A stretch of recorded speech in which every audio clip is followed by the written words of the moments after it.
Matapos ang ilang linggong pahinga, balik eskwela na naman ang mga elementary at high school student. Sobrang masaya po, sobrang fun po. Mag first day of classes po, nakaka-aral po ulit ako. Masaya po, sobrang saya po. Bakit? Kasi po, nagpapatawa po yung teacher namin. Sa huling tala ng Education Department, nasa 20.9 million na ang nag-enroll sa basic education levels. Malayo ito sa bilang noong nakaraang taon na lampas 28 million.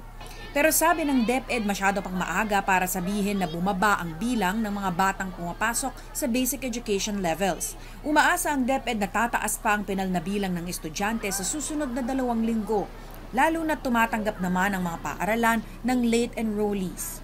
We cannot disenfranchise a child from an education that is given by the public schools. No? So we will accept all enrollees in our public schools. Maayos naman daw ang pagbubukas ng klase sa mga pampublikong paaralan.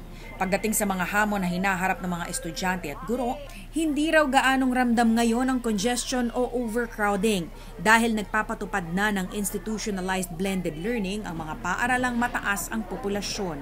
Kailangan i-redefine na natin kung ano ang classroom at kung ano ang learning space. That it is no longer limited to just 4 walls of the classroom, but even the homes, your areas around your homes, areas around the schools can also serve as learning spaces. Kasi boundless na ang classrooms natin ngayon. Samantala, sinilip ng DepEd ang sitwasyon sa EMBO schools para siguruhing maayos ang unang araw ng klase sa kabila ng alitan ng Taguig at Makati LGUs kaugnay ng paglipat ng jurisdiction. Business as usual naman ang 14 na paaralan habang gumugulong na ang transition process. Ongoing ang inventory ng mga kagamitan.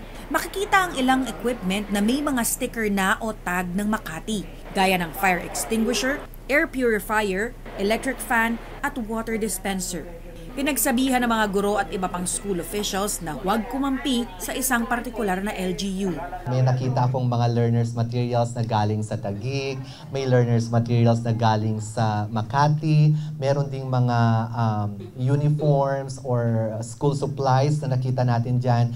Ang atin naman sa DepEd, if these are given to our learners for free, then we will not refuse them. Siniguro naman ng school officials na prioridad nila ang kapakanan ng mga mag-aaral.